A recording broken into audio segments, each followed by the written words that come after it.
back on the 257. I got most of the components of the saw cleaned up to, I guess, to the point where it's acceptable for me.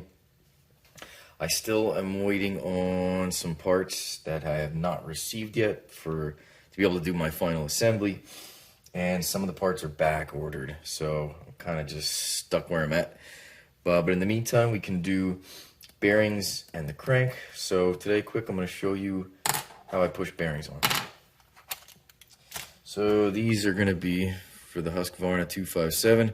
It takes SKF 6202 bearings. Okay, the style, the 6202 2RSHC3 comes with the rubber cover on these, but they're really easy to pop off.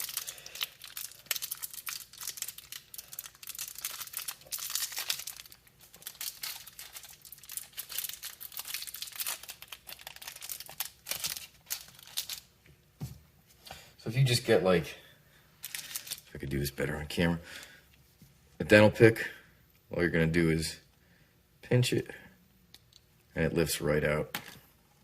Okay. Same thing on the other side.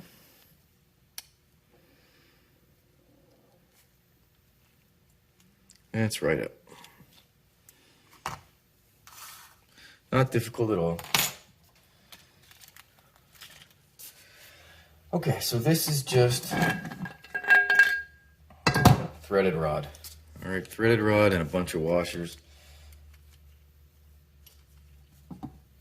So it's like the exact opposite. We have our flywheel side of our case. We're going to use big washers that can seal nice and tight up against the case half.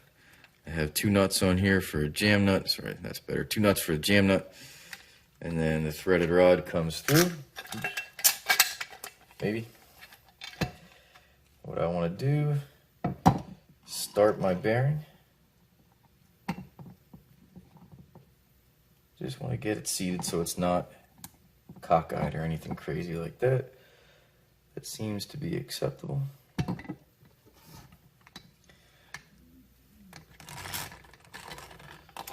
And I'm just stacking washers up on it.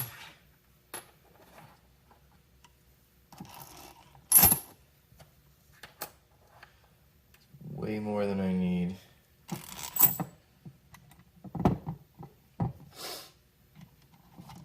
This is just a 9/16 nut. Oops.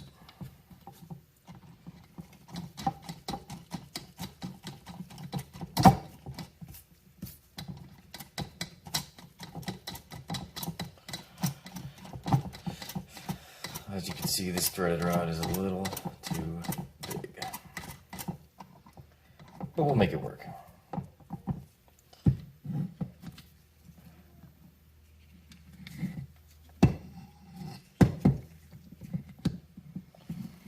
Just want to get it snug so that I'm equally pushing on the races.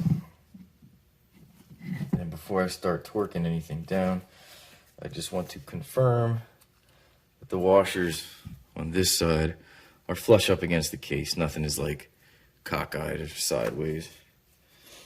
All right. And this is 9/16 wrenches.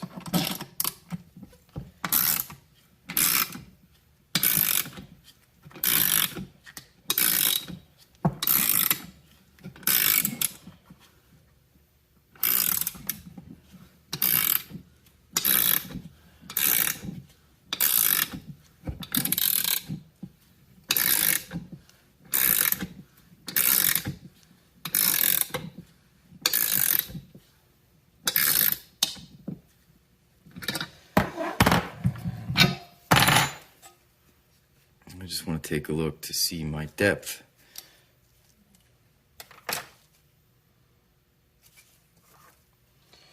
We're going to go a tiny bit more, then we're going to take it off and measure.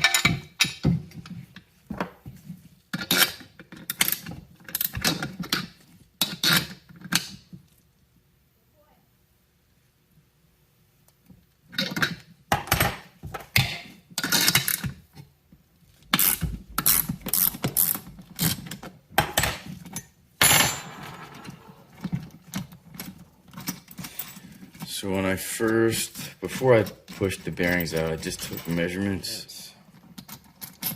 I'll show you what in a second.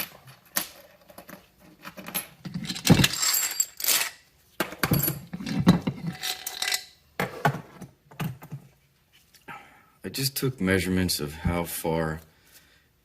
It wasn't exactly flush against the case half. It was about 1 millimeter of the bearing.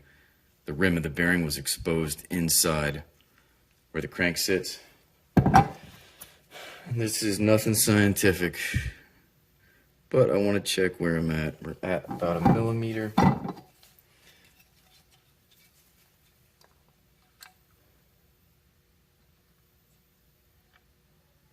Yep.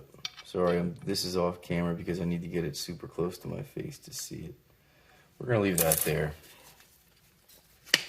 But not a whole lot to it. It's easy. I mean, that took, what, maybe 5 minutes to push these bearings in. And I'll probably prep everything. So the next video, we'll pull the crank through and show that next. All right, thanks for hanging out. Oh.